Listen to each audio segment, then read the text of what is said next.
Hello guys, welcome to my channel. This is lecture number 13 of the course Electrochemistry, and today's topic will be mean ionic activity coefficient. But before jumping on this topic, firstly I will ask you all to please go and subscribe the channel, okay? And secondly, आपको ये पता होना चाहिए कि thermodynamic activity होती क्या चीज़ है। तो पहला काम आपने कर लिया। चलो अब नेक्स्ट काम पे आते हैं, जो कि समझते हैं कि थर्मोडायनेमिक एक्टिविटी क्या होती है। थर्मोडायनेमिक एक्टिविटी को समझने के बाद ही हम इसको समझ सकते हैं। तो थर्मोडायनेमिक एक्टिविटी आप ए से रिप्रेजेंट करते हो। ये क्या मेजर करती है? ये करती है आपकी इफेक्टिव कंसंट्रेशन को मेजर करती है। क्यों मैंने बोला इफेक्टिव कंसंट्रेशन? कंसंट्रेशन में क्या बुराई है? आपके रियल कंडीशन में, रियल कंडीशन और आइडियल कंडीशन, आपके रियल कंडीशन और आइडियल कंडीशन में जितना डिफरेंस है उतना ही डिफरेंस आपके कंसंट्रेशन और इफेक्टिव कंसंट्रेशन में। कैसे?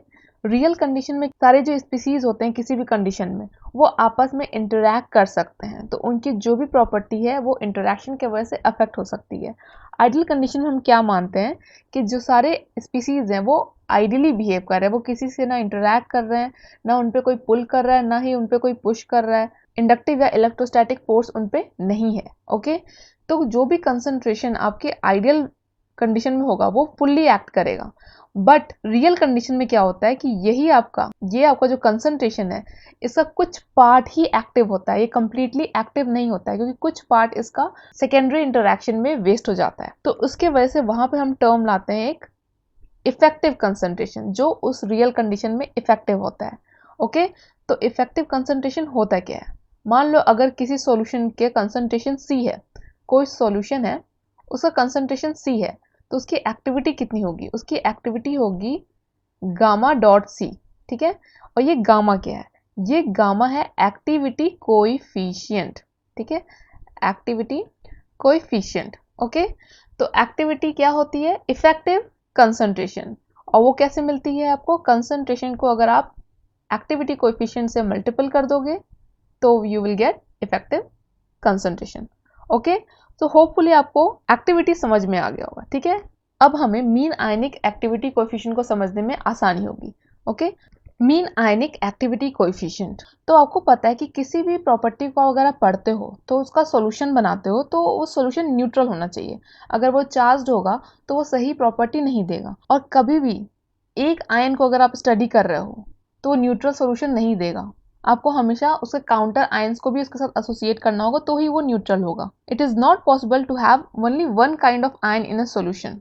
If there will be anions, they have to be cation as well, so that total positive charge is equal to the total negative charge, ठीक है, तभी सॉल्यूशन आपका न्यूट्रल होगा। और इसीलिए एक्टिविटी कोएफिशिएंट किसी एक आयन के लिए निकालना पॉसिबल नहीं था, क्योंकि सॉल्यूशन किसी एक आयन का न्यूट्रल नहीं रह सकता था, उसका काउंटर आयन होना जरूरी था। तो हम कभी एक आयन का सॉल्यूशन नहीं बना सकते थे, इसलिए उसकी एक्टिविटी कोएफिशिएंट को कैलकुलेट करना हमारे लिए पॉसिबल नहीं था।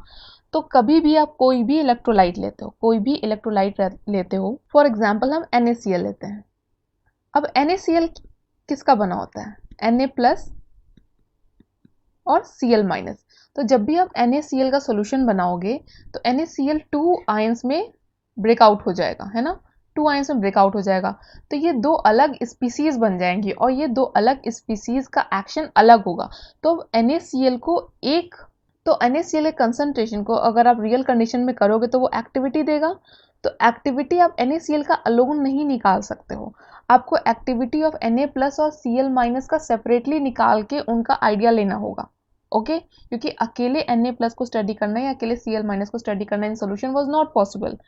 तो NaCl अकेला एक स्पीसीज नहीं है, ये दो स्पीसीज का कॉम्बिनेशन है जो कि सॉल्यूशन में अलग हो जाते हैं। तो इन दोनों की अलग अलग एक्टिविटी शो होगी। ओके, तो इसीलिए सॉल्यूशन ऑफ एनी इलेक्ट्रोलाइट, किसी भी इलेक्ट्रोलाइट के सॉल्यूशन के कंसंट्रेशन को पढ़ने के लिए हमें activity of that particular electrolyte नहीं चाहिए, उनके दो कॉन्स्टिट्यूएंट, उनके जो डिसोसिएट होने के बाद, आयनाइज होने के बाद दो जो सेपरेट स्पीसीज बनेंगे उसका मीन आयनिक एक्टिविटी चाहिए, ठीक है। NaCl की अपनी एक्टिविटी नहीं होगी, वो एक्चुअली होगी mean ionic activity of these two ions. Okay, इसीलिए टर्म आया आपका मीन आयनिक एक्टिविटी, और क्या टर्म आया साथ में? Mean ionic activity coefficient. Okay, so now आपको पता है कि मीन आयनिक एक्टिविटी कोएफिशिएंट की जरूरत क्या पड़ गई, ठीक है। एक्टिविटी की बात आप उस स्पीसीज करोगे जो सोल्यूशन में सेपरेट नहीं होगा। अगर सोल्यूशन में सेपरेट हो जाता है तो वो दो अलग स्पीसीज की एक्टिविटी शो करेगा, तो जो भी उसके नेट एक्टिविटी होगी वो उन दोनों का मीन होगा, ठीक है। इसलिए मीन आयनिक एक्टिविटी की जरूरत पड़ गई। तो अब ये मीन आयनिक एक्टिविटी कैसे कैलकुलेट करोगे? तो लेट अस अज्यूम आपकी NaCl की एक्टिविटी अज्यूम करते हैं A है, और एक्टिविटी ऑफ Na+ जो कि हम सेपरेटली डिटरमाइन नहीं कर सकते वो A+ है, और एक्टिविटी ऑफ Cl- A- है। तो ये जो आपकी एक्टिविटी होगी that will be activity of cation into activity of अनायन, और आप इसको किस तरह से लिख सकते हो, activity plus minus square. Okay, अब हम कोई एक जनरल सॉल्ट को अज्यूम करते हैं। जनरल सॉल्ट है जिसका फॉर्मूला है AXBY। ओके, कुछ भी हो सकता है। अब इसको आप डिसोसिएट करो, व्हाट यू विल ऑब्टेन। अपने दिमाग से सोचो क्या मिलेगा। डिसोसिएट करोगे अगर आप, तो आपको X A आयन मिलेगा और Y B आयन मिलेगा, है ना। X number of A ion है तो X A आयन मिलेगा, Y number of B ion है, Y B आयन मिलेगा। अगर इस सॉल्ट की एक्टिविटी A से हम डिनोट करेंगे तो हमें पता है कटायन की एक्टिविटी A+ से हम डिनोट करते हैं और अनायन की एक्टिविटी A- से डिनोट करते हैं। अब यहाँ पे कितने A आयन है? एक A आयन की एक्टिविटी A+ होगी, तो X number of A ion की एक्टिविटी कितनी होगी? XA+ होगी। वैसे ही एक B- आयन की एक्टिविटी A- होगी, तो Y number of B- ion की एक्टिविटी क्या होगी? YA- होगी। अब आपको पता है तो यहाँ पे एक्टिविटी कोएफिशिएंट क्या होगी? एक्टिविटी कोएफिशिएंट वैसे ही होगी जैसे आप इक्विलिब्रियम कांस्टेंट में लिखते हो।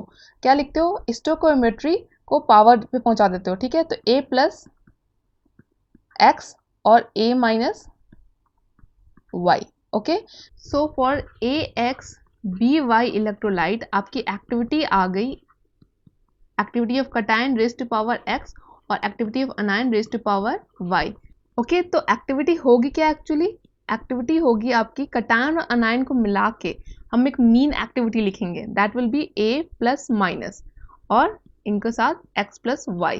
तो ये जो आपकी वैल्यू है, ये वैल्यू है आपकी mean ionic activity. Okay, A+ gives mean ionic activity. तो let us calculate for this salt. अगर इस सॉल्ट का कुछ मोल मोल हमने सॉल्यूशन में डाल दिया, ठीक है, सॉल्यूशन में डाल दिया। ओके, AXBY को हमने सॉल्यूशन में डाला, तो कितने मोलर आपके A+ बनेंगे और कितने मोलर आपके B- बनेंगे? जितने आयंस बनेंगे, ठीक है। तो 1 मोल अगर इसका लेंगे तो X A+ बनेगा और Y B- बनेगा। तो एक मोल से अगर X मोल ऑफ A+ बन रहा है तो एक मोलर से कितने मोलर ऑफ A+ बनेंगे? XM बनेगा। वैसे ही कितने अनायन बनेंगे? Y मोलर अनायन बनेंगे। Okay, so what will be the activity of cation? Activity of cation will be activity coefficient of cation into molality of cation. वैसे ही activity of anion will be activity coefficient of anion into molality of anion. इस case में कितनी molality है cation की? XM और अनायन की कितनी मोलैलिटी है? YM। तो A- विल बी YM।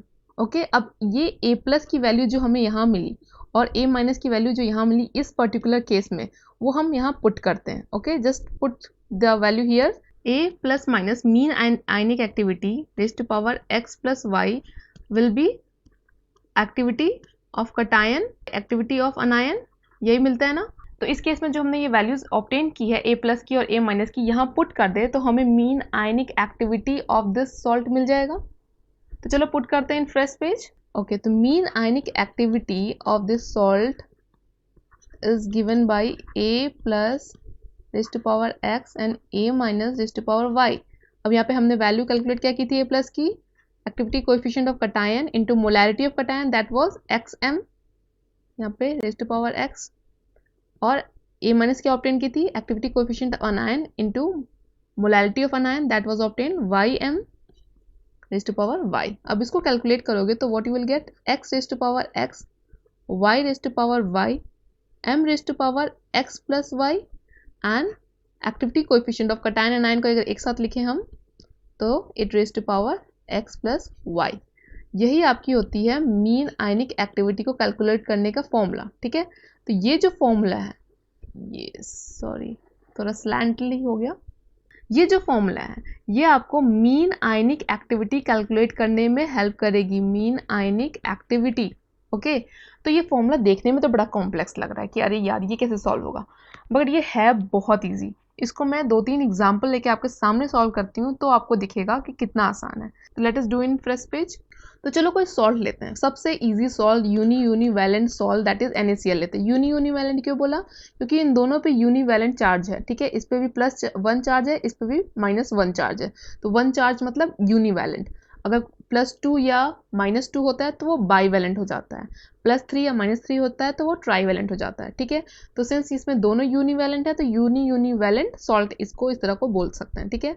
तो इसको अगर हम डिसोसिएट करेंगे तो हमें क्या मिलेगा, Na+ Cl-। ओके, अगर इसका कुछ हमने m मोल लिया था तो कितने मोल ऑफ N+ बनेगा, सिर्फ m बनेगा, और कितने मोल ऑफ Cl- बनेगा, सिर्फ एक m बनेगा। तो यहाँ पे x क्या है, 1 है, और y क्या है, वो भी 1 है, ठीक है। हम लिख देती हूँ x 1 है और y भी 1 है।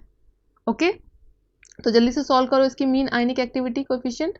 Mean ionic activity raise to power x + y that is 1 + 1, x raise to power x that is 1 raise to power 1, y raise to power y that is 1 raise to power 1, और m क्या है, m raise to power x + y that is 1 + 1, और mean ionic coefficient raise to power x + y, यहाँ पे x + y क्या है, 1 + 1। When you will solve mean ionic activity it will give m² mean ionic coefficient raise to power 2, ठीक है। तो यहाँ से आप जस्ट अगर आपको मीन आयनिक एक्टिविटी कैलकुलेट करने को पूछेगा तो आप इस तरह से कैलकुलेट कर सकते हो, ठीक है। यहाँ पर डाटा गिवन होगा तो आपको इजी होगा, मगर इसी तरह से जनरली क्वेश्चन आता है। एक अदर एग्जांपल भी ले लेते हैं, यूनिवैलेंट का एक और एग्जांपल लेते हैं, फिर बाईवैलेंट का एक एग्जांपल ले लेंगे। फॉर एग्जांपल सीजियम आयोडाइड ले लेते हैं, ठीक है। सीजियम आयोडाइड को अगर आप करोगे तो क्या मिलेगा, सीजियम प्लस और आयोडाइड माइनस। इसको जल्दी से सॉल्व करो, ठीक है। एक्स भी यहाँ पे क्या है, 1 है, वाई भी यहाँ पे क्या है, 1 है, दिख रहा है ना, x=1 y raise to power 1, और यहाँ पे 1 मोल हमने लिया कुछ m, तो कैलकुलेट करो क्या होगा, 1 + 1 x + y, 1 + 1 2। ओके, तो मैं अब x raise to power x यानी 1 रेज़ टू पावर 1 1 ही आएगा, y raise to power y that is 1 raise to power 1 1 ही आएगा, तो वो नहीं लिखनी हो, सीधे m x + y that is 1 + 1, और coefficient x + y that is 1 + 1। Okay, तो फिर अगेन आपको सिमिलर आंसर मिला दैट इज m² 2, ठीक है। सिमिलर आंसर मिला ना अभी भी। तो यूनिवैलेंट का ऑलमोस्ट सिमिलर होता है। अब चलो एक बाईवैलेंट को लेके सॉल्व करते हैं। फॉर एग्जांपल लेते हैं BaCl2 को, जल्दी से इसको सॉल्व करो। अगर आप इसको डिसोसिएट करोगे तो क्या मिलेगा, बेरियम कटाइन मिलेगा और 2 क्लोरीन आयन मिलेगा। अब यहाँ पे आपको x और y पहचानना है। x क्या है, 1 है, एक ही कटाइन मिला है, y क्या है, 2 है, क्योंकि 2 अनायन मिला है, ठीक है, 2 अनायन मिला है इसको डिसोसिएट करने के बाद। अब जल्दी सॉल्व करो, मान लो 1m हमने लिया, तो मीन आयनिक एक्टिविटी क्या होगी, x + y यानी 1 + 2। Okay, x raise to power x, y raise to power y, m raise to power x + y, and mean ionic coefficient raise to power x + y। तो जल्दी solve करो, formula मैंने लिख दिया, 1 raise to power 1, 2 raise to power 2, m raise to power 1 + 2 that is 3, and mean ionic coefficient again 1 + 2 that is 3। Okay, तो a + raise to power 3, this is your answer. इसको solve कर लो जल्दी से, 4m³ mean ionic coefficient raise to power 3। Okay, just this is the answer. अब यहाँ पे देखो मैंने बाईवैलेंट कटाइन लिया है, यूनिवैलेंट एनायन लिया है। अगर हम बाईवैलेंट एनायन ले और यूनिवैलेंट कटाइन ले तो भी आंसर यही आएगा। फॉर एग्जाम्पल Na2O ले लेते हैं, ठीक है। उसको डिसोसिएट करोगे तो क्या मिलेगा आपको, 2 सोडियम आयन मिलेंगे और 1 ऑक्साइड आयन मिलेंगे, है ना। तो यहाँ पे x क्या हो जाएगा, 2, और y क्या हो जाएगा, 1। अब इस फॉर्मूले में पुट करोगे, अगर आप 1 मोल इसका लोगे, 1 मोलर इसका लोगे, तो इसको इस फॉर्मूले में पुट करने के बाद यही आंसर मिलेगा। ओके, क्योंकि यहाँ पे अब क्या हो गया, 2 raise to power 2, 1 raise to power 1, m³ अभी होगा, x + y अभी वैल्यू 3 होगी, और मीन आयनिक कोएफिशिएंट अभी भी 2 + 1 3 ही आएगी। तो इसको सॉल्व करोगे तो अभी भी आपको यही आंसर मिलेगा। ओके, तो है ना ये बहुत इजी। फॉर्मूला देख के लगता है कि थोड़ा टफ है, बट एक्चुअली जब सॉल्व करने बैठते हो, क्वेश्चन एक्चुअल मिलता है तो ये एकदम से जोक हो जाता है। चलो एक और क्वेश्चन देखते हैं जो कि एग्जाम में आया हुआ है। तो यहाँ पे आपको एक सॉल्ट है अल्मोनियम सल्फेट, इसकी मोलैलिटी दी हुई है, having molality 0.5 m and mean ionic coefficient given है, दैट इज, इसको सिंबल फॉर्म में ही दिखा देते हैं, इसकी वैल्यू पुट नहीं की है। अब पूछा है calculate mean ionic activity. Mean ionic activity calculate करने को दिया है। मीन आयनिक एक्टिविटी से मतलब क्या पूछा है, A प्लस माइनस, इसकी वैल्यू आपको कैलकुलेट करनी है। तो यहाँ पे Al2SO4 28 है। अगर ये थोड़ा सा कॉम्प्लेक्स लग रहा है आपको तो इसको जब फॉर्मूले में इसको डिसोसिएट करोगे तो बहुत आसान हो जाएगा। ओके, तो लेट अस सॉल्व, इसको आप मेरे साथ सॉल्व करो। Al2SO4 थ्राइस, इसको अगर आप डिसोसिएट कराओगे तो क्या बनेगा, 2 अल्मोनियम आयन मिलेगा और 3 सल्फेट आयन मिलेगा, है ना। 2 अल्मोनियम आयन मिला और 3 सल्फेट आयन मिला, यानी यहाँ पे x क्या है, 2 है, और y क्या है, 3 है। बस आपको x और y आपको पता चलेगा कितने कैटायन बनेंगे, कितने अनायन बनेंगे, आप सॉल्व कर लोगे। तो just put the value a plus minus raise to power x plus y, यहाँ पे क्या है 2 plus 3 is equal to x raise to power x means 2 raise to power 2, y raise to power y that is 3 raise to power 3, molality x plus y। तो molality कितनी given है, 0.5 m, 0.5 m raise to power x plus y that is 2 plus 3, और mean ionic coefficient raise to power x plus y that is 2 plus 3। अब इसको solve करो, you will get 4 into 27, 0.5 raise to power 5 m5 mean ionic coefficient raise to power 5 and a plus minus raise to power 5। और जब इसको solve करोगे आप, इसको मैं फर्दर नेक्स्ट पेज पे करती हूँ ताकि आपको क्लियरली दिखे। क्या मिला था, a plus minus raise to power 5, 4 into 27 that is 108 and 0.5 m raise to power 5 mean ionic coefficient raise to power 5। तो जब आपको मीन आयनिक कोएफिशिएंट निकालना होगा तो इधर आपको जो पावर है ये उल्टा इधर ले जाना होगा। तो कैसे आप लिखोगे इसको, 108 raise to power 1/5 into 0.5 m 5 into 1/5 ionic coefficient 5 into 1/5। तो what you will get, 108 raise to power 1/5, 0.5 m mean ionic coefficient, और यही आपको मिल जाएगा mean ionic activity. Okay, just this is your mean ionic activity. Okay, ये इतना simple होता है कैलकुलेट करना।